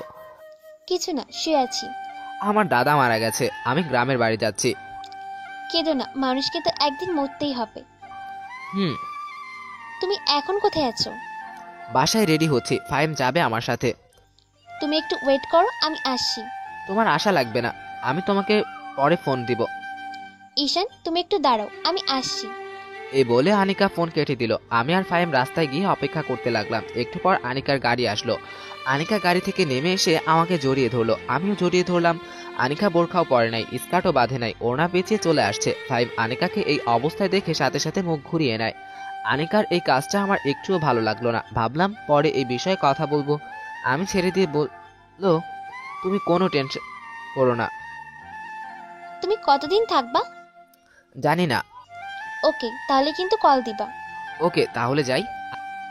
আনিকা গাড়িতে উঠে চলে গেল। আমি আর ফাহিম বাড়ি যাই। সেখানে সব করে আসতে 2 দিন সময় লাগলো। আমি এসে আগের মতো প্রাইভেট কোচিং শুরু করি। আমি খেয়াল করেছি ফাহিম আর শারমিনের মধ্যে ভালোই চলছে, কিন্তু ফাহিম সবসময় বিষণ্ণ হয়ে থাকতো শারমিনকে হারানোর ভয়ে। এদিকে আমি বুঝতে পারছি আমি আনিকাকে ভিতর থেকে ভালোবাসি, যে ভালোবাসা এত সহজে ছিন্ন করা যাবে না। এভাবে 1 মাস চলে যায়। 1 মাসের মাথায় আমার প্রচন্ড মাথা ব্যথা ওঠে, কারণ আজকে শরীরের উপর দিয়ে বেশি পরিশ্রম গেছে, তাই মাথা ব্যথা উঠেছে। তখন বিকেল 5টা, আমি একটা কোচিং করাচ্ছি। এমন সময় আনিকা সোজা ভিডিও কল দিল। আমি বাইরে বের হয়ে রিসিভ করলাম। তোমাকে এমন দেখাচ্ছে কেন? প্রচন্ড মাথা ব্যথা করছে। কোথায় তুমি? কলেজে। শোনো, আমি কলেজের আশেপাশে আছি। তোমাকে আমি একটা রেস্টুরেন্টের ঠিকানা দিচ্ছি, যত তাড়াতাড়ি সম্ভব চলে আসো। Okay, love you. Love you too. আমি কোচিং ছুটি দিয়ে রেস্টুরেন্টে চলে গেলাম। গিয়ে দেখি সে এখনো আসেনি। আমি একটা সিটে বসে অপেক্ষা করতে লাগলাম। একটু পর দেখলাম অনিকা আসছে। আমার অনিকাকে দেখে রাগ উঠে যায়, কারণ অনিকার মুখে নাই কোনো মেকআপ আর টাইট একটা বোরখা পরেছে, যা দেখে আমার পুরো মেজাজ গরম হয়ে যায়। আমি নিজেকে কন্ট্রোল করে হাসি মুখ নিয়ে বললাম, আসছো তুমি? তোমার কি আগের সমস্যা? আমি টেবিলে মাথা দিয়ে মাথা নিচু করে বসে রইলাম। তার সাথে কথা বলতে ভালো লাগছে না। সে অন্তত মেকআপটা দিয়ে আসতো। তোমাকে সিটি স্ক্যান করাতে হবে। এই বলে অনিকা আমার মাথাটা হাতিয়ে দিচ্ছে। আমার খুব লাগছে। এভাবে 10 মিনিট মাথা হাতাইয়া দিল। আমার এখন অনেক ভালো লাগছে। আমি ইচ্ছে করে প্রশংসা করলাম না, কারণ সে আমার কথা শুনেনি। ভালো লাগছে। ভালো লাগছে। অনিকা এই পাশ থেকে উঠে আমার পাশে বসলো। পাশে বসে আমার মাথায় হাতিয়ে দিচ্ছে। এভাবে আরো 10 মিনিট মাথা হাতিয়ে দিল। আমি মাথায় উঠলাম। মাথা ব্যথা অনেকটাই কমে গেছে। দাও আরেকটু মাথায় হাতিয়ে দিই, ভালো লাগবে। না, আপাতত চলবে। ওকে। আসলে মাথা ব্যথা অনেকটাই কমে গেছে, তাই প্রশংসা না করে পারলাম না। বিয়ের পর কিন্তু কিছু করো আর না করো, এভাবে মাথা কিন্তু হাতিয়ে দিতেই হবে। আমার মাথা বানাতে ভালো লাগে। থ্যাঙ্কস। আমাকে কোনো সময় থ্যাঙ্কস দিবা না। দরকার হলে বকা দিবা, তবুও থ্যাঙ্কস দিবা না। ওকে। শোনো, একটা কফি খাও, ভালো লাগবে। তুমি কিন্তু আমার একটা কথা মানোনি। কি কথা? এত তাড়াতাড়ি ভুলে গেলে? কাজে ব্যস্ত থাকি তো, মিস্টেক হতে পারে। মেকআপ? ও, মনেই থাকে না। আর সাথে সাথে মেকআপ লাগিয়ে ফেলো। ঠিক আছে, সাথে তোমার আরো 2টা কাজ করতে হবে। কি কি? তোমাকে আর লুজ বোরকা পরতে হবে, আর তোমার ড্রাইভারকে বাদ দিতে হবে। মেয়ে ড্রাইভার দেখাও পাও কিনা। ওকে, দেখা যাক। তুমি রাগ করছো? না। দেখো, আমি তোমাকে ভালোবাসি। আমি চাই তুমি আর আমি একসাথে সারা জীবন থাকি, আমার স্বপ্নের মতো করে তোমাকে সাজাতে। এখন যদি তুমি আমাকে সে সুযোগ না দাও, তাহলে তো হচ্ছে না। আনিকা ব্যাগ থেকে একটা বড়ি বের করলো, দিয়ে বলল, এখন বাসায় গিয়ে কিছু খেয়ে এটা খাবে। ওকে, তুমি চলে যাচ্ছ? আর একটু বসো, কফি তো খাওয়া হলো না। তুমি খাও, আমি গেলাম। এই বলে আনিকা চলে গেল। আমি কফির অর্ডার দিলাম। কফি খেয়ে আমি বাসায় চলে আসি। বড়ি খেয়ে ঘুমিয়ে পড়লাম। আনিকাও বুঝতে পারছে ঈশানকে ছাড়া আনিকার জীবন অচল। ঈশানকে আনিকা ভিতর থেকে ভালোবেসে ফেলেছে। ওই আশিকের ক্ষেত্রে এরকম ছিল না, কিন্তু ঈশানের প্রতি যেমন অনুভূতি তেমন ছিল না। আনিকা ইচ্ছে করে ঈশানের সাথে এরকম করছে, কারণ আনিকা ঈশানকে পরীক্ষা করছে। আনিকা যুক্তিটা এভাবে দিয়েছে, ঈশান আমাকে ভালোবাসে, আমি ঈশানকে ভালোবাসি। ঈশান চাইবে না আমি পর্দা না করি, সে চাইবে না আমি অন্য একটা ছেলের সাথে ঘুরি, সে চাইবে আমি সবসময় তার কথা শুনি, তার কথা মতো চলি। এখন যদি আমি ঈশানের কথা না শুনি, তাহলে ঈশান রাগ করবে। এই রাগ করার মানেই ঈশান আমাকে ভিতর থেকে ভালোবাসে। এখন যদি ঈশান রাগ না করে, তার মানে ঈশানের মন থেকে আনিকা উঠে যাচ্ছে। ঈশান মনে মনে ভাববে আনিকা থাকুক আনিকার মতো, আর আমি থাকি আমার মতো। তারপর আস্তে আস্তে কয়েকদিন যাওয়ার পর দুজনের সম্পর্ক খারাপ হয়ে যাবে। আর ঈশান যদি আনিকাকে মন থেকে ভালোবাসে, তাহলে যত কষ্টই হোক আনিকাকে নিজের কাছে আগলে রাখবে। এখন যদি নিজেকে কঠোর হতে হয়, তাহলে ঈশান তাই করবে। এভাবে আনিকা যুক্তি দিল ঈশানকে পরীক্ষা করার জন্য, কারণ আনিকা চায় না আশিকের মতো ঈশানকে হারাতে। ঈশানের সামনে গেলে আনিকা ইচ্ছে করে নেকাব খুলে যায়। অন্য যে কোনো সময় আনিকা নেকাব পরে থাকে। আর আনিকা নতুন ড্রাইভার দেখে ফেলেছে, আর কয়েকটা লুজ বোরখা যেগুলো ঈশানের ভালো লাগে সেগুলো কিনে রাখছে। আনিকা বিকালে ঈশানের কাছ থেকে এসে রুমে বসে আছে। এমন সময় শারমিন আনিকাকে পিছন থেকে জড়িয়ে ধরলো। আনিকা বলল, তোর কি হয়েছে, এত খুশি লাগতেছে কেন? ফাহিম না আমাকে ভালোবাসে। তুই কেমন করে বুঝলি ফাহিম তোকে ভালোবাসে? তার কথাবার্তা, আচার আচরণ আর সবসময় আমাকে কেয়ার করে। ভালো, তাহলে বিয়ে দিয়ে দিই। দিয়ে দে, না করস কে? সত্যি? হুম। দাঁড়া, তোরে দেখাইছি মজা। এই বলে আনিকা জোরে জোরে মা মা বলে ডাকতে লাগলো। শারমিন আনিকার মুখে হাত দিয়ে ধরলো, বলল, আপু ডাকিস না, মাকে ডাকিস না। ওকে আর ডাকবো না, এখন মুখ ছাড়। শারমিন মুখ ছেড়ে দেয়। আনিকা আবার বলল, দোয়া কর আগে ঈশানের সাথে আমার বিয়ে হোক, তারপর তুই যাকে বলবি তার সাথে তোর বিয়ে দিব। সত্যি? হুম। এমন সময় আনিকার মা ঘরে প্রবেশ করলো। প্রবেশ করে বলল, শারমিন তুই একটু ঘরে যা তো। আনিকার সাথে আমার কথা আছে। আমি শুনি। না, ঘরে যা। শারমিন চলে যায়। তুই কি বিয়ে করবি না? করব। তাহলে তুই কিছু বলছিস না কেন? কি বলতাম? দেখ, তোর জন্য এখন অনেক সম্বন্ধ আসছে, আর কয়েকদিন পর কি এমন সম্বন্ধ আসবে? দেখ মা, সামনে শুক্রবার তোকে দেখতে আসবে, না করছিস না। কিন্তু মা, আমার একজন পছন্দের মানুষ আছে। তাহলে তো সেটা খুশির খবর। ছেলেটা কে? শারমিনের কলেজে 3rd ইয়ারে পড়ে। তাহলে ছেলেটাকে একদিন বাড়িতে নিয়ে আস। ওকে মা। আনিকার মা চলে যায়। আনিকার মা চলে গেলে শারমিন এবার আনিকার কাছে এসে বলল, আপু মা কি বলল রে? বলবো ঈশানকে বাড়িতে নিয়ে আসতে। আপু তাহলে তোদের বিয়ে হচ্ছে? না রে, এখনো বলতে পারি না, দোয়া কর যাতে বিয়েটা হয়ে যায়। ঈশানের বাড়ি থেকে কি হ্যাঁ বলেছে? তুই কি তার বাবা মার সাথে দেখা করেছস? না, এ বিষয়ে তার সাথে কথা বলবো। আপু তুই আমার একটা উপকার করবি? কি উপকার? তুই ঈশান ভাইকে জিজ্ঞাসা করবি ভাই মামাকে মন থেকে ভালোবাসে কিনা। ওকে, জিজ্ঞাসা করব না। তাহলে আমি যাই। ওকে যা। আনিকা শুয়ে শুয়ে ভাবছে, ঈশান এখনো কল দিচ্ছে না কেন? প্রতিদিনই তো এই সময় কল দেয়। তাহলে কি ঈশান রাগ করেছে? এত তাড়াতাড়ি রাগ করার কথা না। আনিকা নিজেই কল দিল, ধরছে না। 3 নাম্বার বার ধরলো। ফোন ওঠাতে দেরি হলো কেন? তুমি যে বড়ি দিয়েছিলে সেটা খেয়ে ঘুমিয়ে পড়েছিলাম। এত তাড়াতাড়ি? হুম। আগামীকাল তো আমরা দুজন অবসর, চলো না আমরা দুজন ঘুরতে যাই। কোথায়? কাল দেখা করলে জায়গা সিলেক্ট করব। ওকে। তাহলে আগামীকাল সকালে দেখা হচ্ছে। এই বলে আনিকা ফোন রেখে দিল। আনিকা ভাবছে কোনো ভুল করছে না তো সে। আনিকা আবার আগের মতো টাইট বোরখা আর মেকআপ না পরে ঈশানের সামনে যাবে এবং দেখবে ঈশানের প্রতিক্রিয়া কি আসে। এই বলে আনিকা ফোন রেখে দিল। আনিকা ভাবছে কোনো ভুল করছে না তো সে। আনিকা আবার আগের মতো টাইট বোরখা আর মেকআপ না পরে ঈশানের সামনে যাবে এবং দেখবে ঈশানের প্রতিক্রিয়া কি আসে। আমি সকালে ঘুম থেকে উঠি অনেক দেরিতে। উঠে দেখি ফাহিম ওয়াশরুমে। আনিকা রাতে জানি কি বলেছিল মনে নাই, মনে পড়েছে। কোথায় জানি ঘুরতে যাবে, কয়টায় যাবে, ধুর একটু পর এমনি ফোন দিবনে। ফাহিম ওয়াশরুম থেকে আসলো। আমি বললাম, দোস্ত শারমিনের সাথে কেমন চলছে? রাতে কি স্বপ্নে শারমিনকে দেখছস? ঘুম থেকে উঠে শারমিনের কথা জিজ্ঞেস করছস? আরে না। ভালো, এখন কেমন জানি তার জন্য একটা মায়া কাজ করে, মন চায় খালি তার মুখটা দেখতে ইচ্ছা করে। এটাই ভালোবাসা। বাড়ি থেকে না বিয়ের জন্য বলছে, কি করব? শারমিনের কথা বলে দে, কিন্তু এখন না। দেখ ফাহিম, আনিকার বয়স কিন্তু বেশি, আগে তোর বিয়ে হোক তারপর। বুঝছি, ওকে। শুন, শারমিন মেয়েটা কিন্তু অনেক ভালো, তাকে আবার আগেরটার মতো হারিয়ে ফেলিস না। যদি চলে যায়? যতটা সম্ভব তাকে বেশি সময় দিবি। ওকে। আমার মোবাইলে কল আসলো, দেখি বাড়ি থেকে ফোন আসলো। হ্যালো মা, কেমন আছো? ভালো, তুই কেমন আছোস? ভালো। তোর জন্য একটা খুশির খবর আছে। কি খুশির খবর? তোকে না মেয়ের বাড়ি থেকে দেখতে আসছে। মানে হলো তোর বাবার বন্ধু যে আবুল ভাই, তার একমাত্র মেয়ে তোকে পছন্দ করেছে। তার বাবা এবং তার মা গতকাল আমাদের বাড়িতে আসছে, এসে সব দেখে গেছে। তাদের তোকে পছন্দ হয়েছে এবং বাড়ি ঘরও। আর তোর বাপের আর আমার মেয়েকে অনেক ভালো লেগেছে। আমার মাথায় আকাশ ভেঙে পড়লো। মা এসব কি বলছে? না না, এই মেয়েকে চিনি না জানি না বিয়ে ঠিক করে ফেলছে, আর এইদিকে আনিকাকে নিয়ে ঘর সংসার করার স্বপ্ন দেখছি। দেখো মা, তোমাকে আমি পরিষ্কার করে বলে দিই, আমার ঢাকায় একজন মেয়ে পছন্দ আছে, আর বিয়ে করলে আমি তাকেই করব। কিন্তু আমাকে তো বললি না। এই যে এখন বললাম।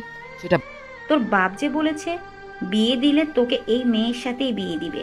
বাবার চিন্তা ভাবনা। আর কিছুদিন পর আমি বললে তোমরা ঢাকা এসে মেয়েকে দেখে যাবে, বিয়ের তারিখ ঠিক করে যাও। তাহলে কি এই মেয়েকে না করে দিব? ডাইরেক্ট না করে দাও যৌতুক। আর একটু চিন্তা ভাবনা করে দেখ, মেয়ের বাবা স্বেচ্ছায় 5 লাখ টাকা যৌতুক দিতে রাজি হয়ে আছে। দুটোরূপ আমি বুঝি না, না করে দাও। এই বলে ফোন কেটে দিলাম। আমি ভাবছি অন্য চিন্তা, আগামীকালকে আনিকার ব্যবহার এরকম যদি প্রতিদিন হয় তাহলে হবে না, না হলে নাই। আনিকাকে ভালোবাসি, আনিকাকেই বিয়ে করব, দরকার হলে তাকে কিডন্যাপ করব। আমার এরকম রাগারাগি দেখে ফাহিম বলল, দোস্ত কি হয়েছে, কোনো সমস্যা? আরে বাড়ি থেকে আমার জন্য মেয়ে রেডি করে রাখছে, তাই আমি না করলাম। আনিকাকে যদি তোর বাড়ি থেকে পছন্দ না করে? সেটা সমস্যা নেই, বিয়ে করব আমি, ঘর সংসার করব আমি। মা বাবার পছন্দ না হলে আমি কি করব? ওকে দোস্ত। এমন সময় ফাহিমের মোবাইলে কে যেন ফোন দিল। ফাহিম কথা বলার জন্য বেলকনিতে যায়। আমি আনিকাকে কল দিলাম, কল রিসিভ করলো। কি করো, কোথায় আসবা? ওকে ওকে। ফোন রেখে রেডি হয়ে গেলাম। রেস্টুরেন্টে গিয়ে দেখি আনিকা এসে বসে রইল। আনিকাকে দেখে আমার মেজাজ পুরো গরম হয়ে যায়। মুখে নাই মেকআপ, টাইট বোরখা। আমি টেবিলে বসলাম। এবার রাগ কন্ট্রোল করতে পারলাম না। এসবের মানে কি আনিকা? কি ঈশান? তুমি বুঝো না? তোমাকে না বললাম আমি মেকআপ পরতে ও লুজ বোরকা পরতে? ড্রাইভারকে তো চেঞ্জ করছো না। দেখো, তোমাকে ভোগ করার ইচ্ছা থাকলে তোমাকে কবেই ভোগ করে ফেলতাম। আমি চাই তোমাকে সারা জীবন আগলে রাখতে। তুমি কি কিছু বুঝো না? আমার এরকম ভাবে পড়তে ভালো লাগে। আর ড্রাইভারকে আমি বাদ দিতে পারবো, কারণ ড্রাইভার অনেক আগে থেকেই ড্রাইভারি করে। আমি আনিকার মুখ থেকে এরকম কথা শুনে অবাক হয়ে গেলাম। আনিকার চেহারায় কোনো ভাবান্তর নেই, মনে হচ্ছে আমি এরকম করব সেই জন্য প্রস্তুতি নিয়ে এসেছে। আমি আমার প্রিয় মানুষটা চাই না বিপর্দায় থাকুক। আচ্ছা, তুমি কি আমাকে ভালোবাসো? হুম। তাহলে আমার কথা মতো চলতে তোমার সমস্যা কি? দেখো, আমরা দুজনকে কিস করছি। আনিকা কিছু বলছে না।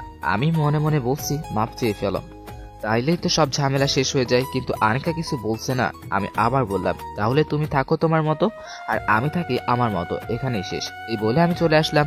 আনিকা পিছন থেকে একটা ডাকও দিল না। তাহলে কি এতদিন লোক দেখানো ছিল? কিন্তু আমাকে যে কিস করলো। আমি আনিকার কাজ কারবার কিছুই বুঝলাম না। কিন্তু সব তো শেষ। এখন কি করব আমি?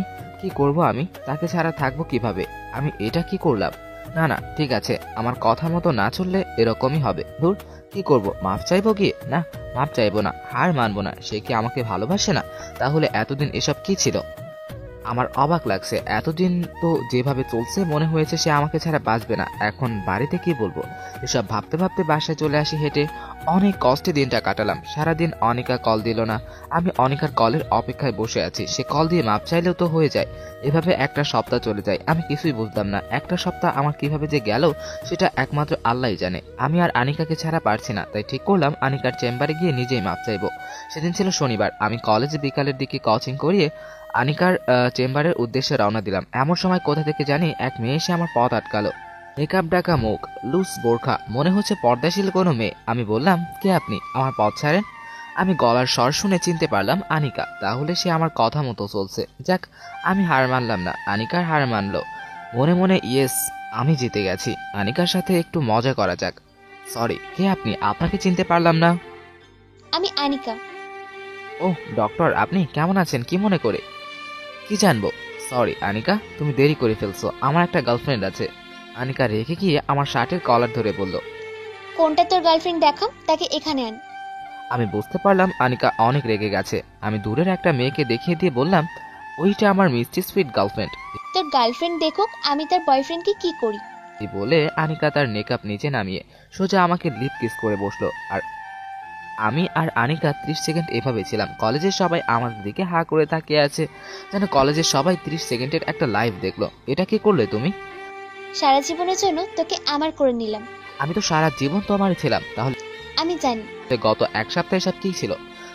তোমাকে পরীক্ষা করছিলাম আর তুমি সেই পরীক্ষায় পাশ করেছো। তাহলে এতদিন তোমার এগুলো সাজানো নাটক ছিল? কেন এরকম করলা? বললাম তো পরীক্ষা করছি। তোমরা পরীক্ষাও করো? তোমরা পারো বটে। অনেকদিন ধরেই তোমাকে জড়িয়ে ধরি না। এখন আমাকে জড়িয়ে ধরো। আমি অনিকাকে জড়িয়ে ধরলাম। অনিকা কেঁদে দেয়। কাঁদছো কেন? এটা সুখের কান্না। কেঁদো না। বলো, সারা জীবন আমাকে এভাবে বুকের ভিতর আগলে রাখবে?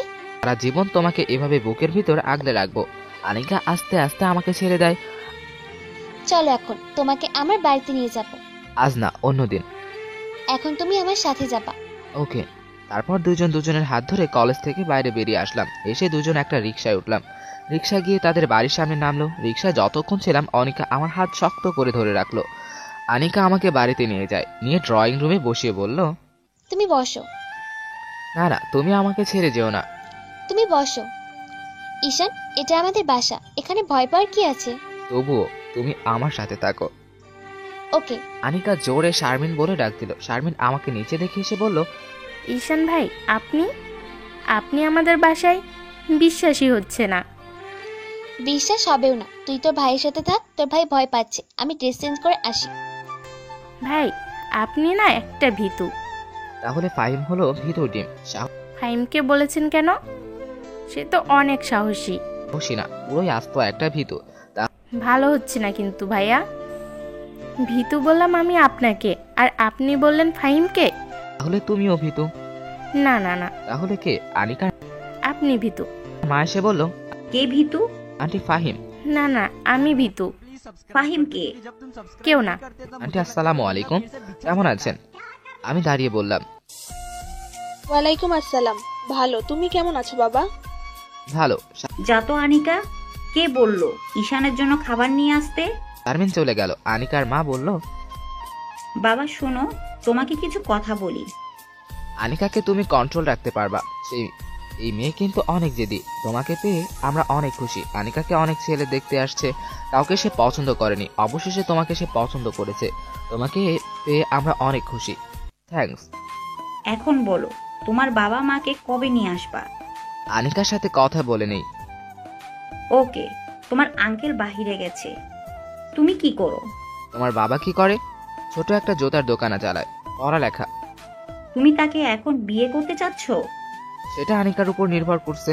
এখন সে যখন বলে, সে যদি এখন করবে তাহলে আমার সমস্যা নেই, আর যদি বলে আরো 2 বছর পর, সেটাও সমস্যা নেই। তোমার কথা আমার ভালো লাগলো। থ্যাঙ্কস।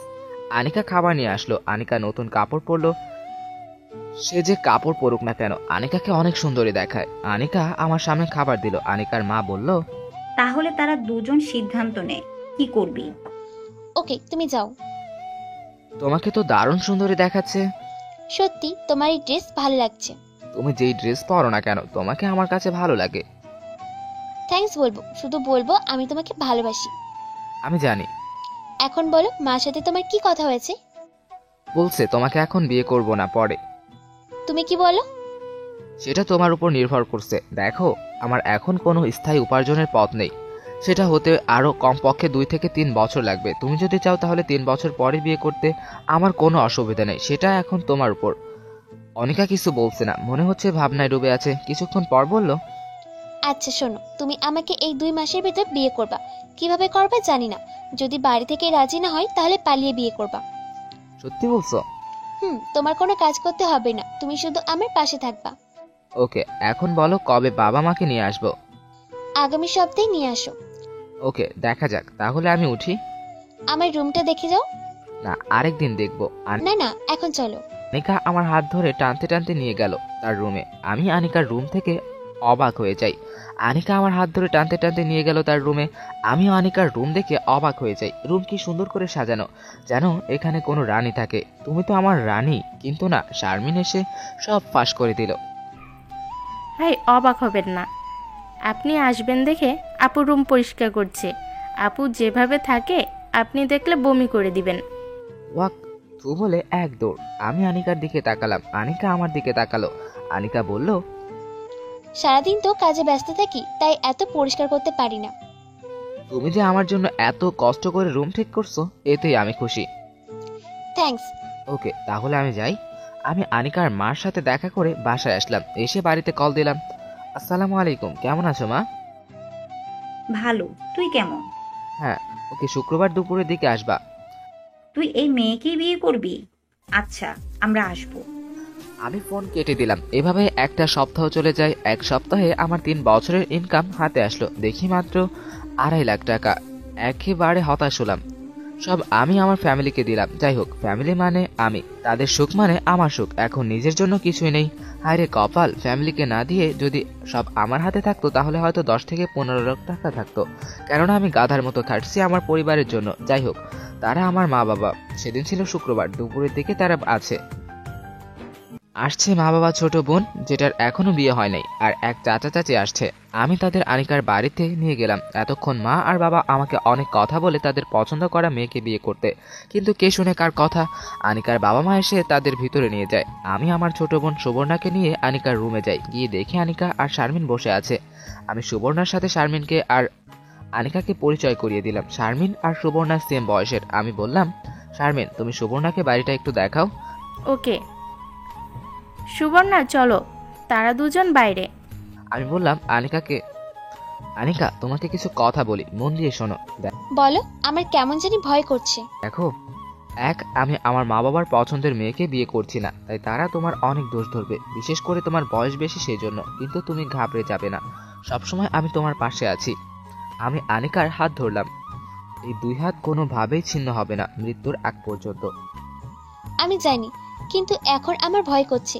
যদি তোমার মা বাবা আমাকে পছন্দ না করে? পছন্দ করবে? মিথ্যা কথা বললাম। জানি আনিকাকে কেউ পছন্দ করবে না, কারণ তার বয়স বেশি। মিথ্যা কথা বলে তাকে সাহস দিলাম। তাই যেন হয়। তুমি কিন্তু আমার পাশে থাকবা। ওকে, তুমি রেডি হয়ে আসো, আমি যাই। আমি আমার ডিসিশন নিয়ে রাখছি। আমি নিচে এসে এক সোফায় বসলাম বাবার সাথে। একটু পর আনিকা আসলো। আনিকা এসে সবাইকে শরবত দিল, আমাকেই দিল। বাহ, মেয়ে তো দারুণ সুন্দরী। নাম কি তোমার মা? আন্টি আনিকা। আঙ্কেল, আমি ডক্টরি করি। ভালো। আচ্ছা মা, তোমার বয়স কত? আমি মনে মনে এই খাইছে 26। মেয়ের বয়স 26? মা বাবার দুজনের মুখের হাসি উবে গেল। তাদের মুখে ঘৃণার মতো ছড়িয়ে পড়লো। আমার দিকে রাগী লোক নিয়ে তাকালো। মা বাবা দুজনেই। মা বলল, ভালো, কিন্তু ঈশানের বয়স তো মাত্র 23। এখন এরকমই হয়ে থাকে। না, এরকম বয়স্ক মেয়ের সাথে আমার ছেলের বিয়ে দিব না। ঈশানের তো মেয়েকে পছন্দ। না, এরকম বয়স্ক মেয়ের সাথে আমার ছেলের বিয়ে দেবো না। তো কি হয়েছে? এই বিয়ে হবে না। ঈশানের মা, চলো তো। ঈশানের সাথে আমার কথা আছে। ঈশান দেখে যা। আমি মার সাথে একটু দূরে আসি। আসলে মা বলল, তুই কি পাগল হয়ে গেছো? পাগল হবে কেন? আমার তাকে পছন্দ হয়েছে। এরকম বয়স্ক মেয়েকে কেউ পছন্দ করে? কেউ না করলেও আমি করছি। এখন বিয়ের তারিখ ঠিক করো। আমি তোর বাপের উপর দিয়ে যেতে পারবো না। দেখ তোর বাপ কি বলে। তোর জন্য আমরা কি সুন্দরী মেয়ে পছন্দ করছি, আর তুই কিনা বয়স্ক বুড়া মেয়েকে পছন্দ করছিস? ছি।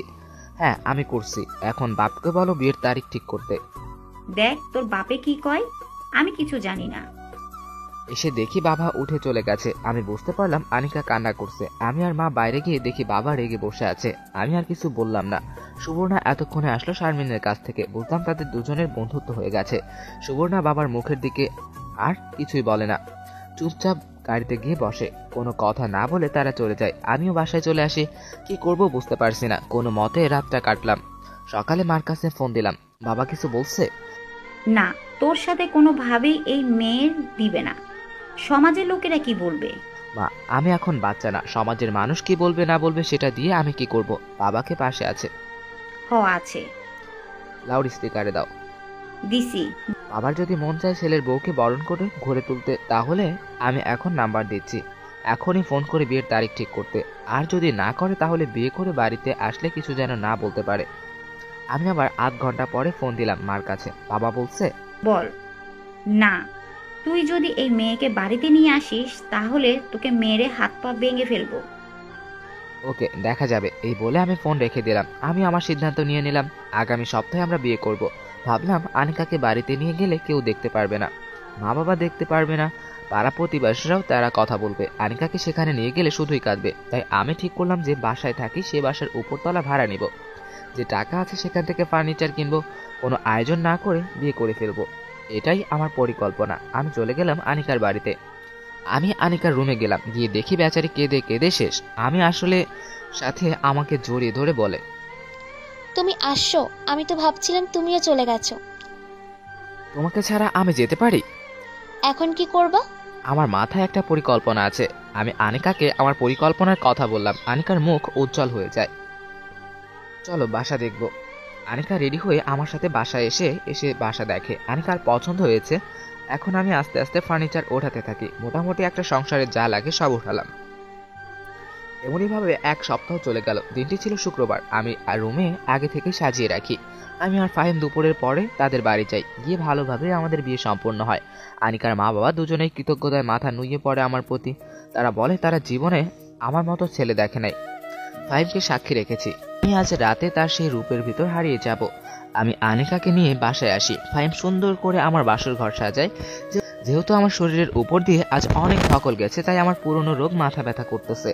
আনিকা বাসর ঘরে গিয়ে বসে আছে। ফাহিম আমাকে ঠেলা দিয়ে ঘরে পাঠিয়ে দেয়। আমি ঢুকে দরজা লাগিয়ে দিলাম। আনিকা ঘোমটা দিয়ে বসে আছে। আমি গিয়ে ঘোমটা উঠালাম। আমি বালিশটা মাথার নিচে দিয়ে শুয়ে পড়লাম। আনিকাকে বললাম, আনিকা মাথাটা একটু হাতিয়ে দাও না। আনিকা আমার মাথা হাতিয়ে দিচ্ছে। আমার যে কি ভালো লাগছে। আমি ভাবছি সারাটা জীবন আমি ব্যর্থ। যে ফ্যামিলির জন্য আমার সবটুকু দিলাম, সেই ফ্যামিলি কিনা নিজের পছন্দের মেয়েকে বিয়ে করেছে বলে ফ্যামিলি থেকে আলাদা করে দিল। আরে কপাল। কিন্তু আনিকার মতো একটা বউ পেয়ে নিজেকে সার্থক মনে হচ্ছে। আনিকা মাথা হাতিয়ে দেওয়া আমার অনেক ভালো লাগছে। এভাবে মাথা হাতিয়ে দিলে না ঘুমিয়ে পড়া যায়।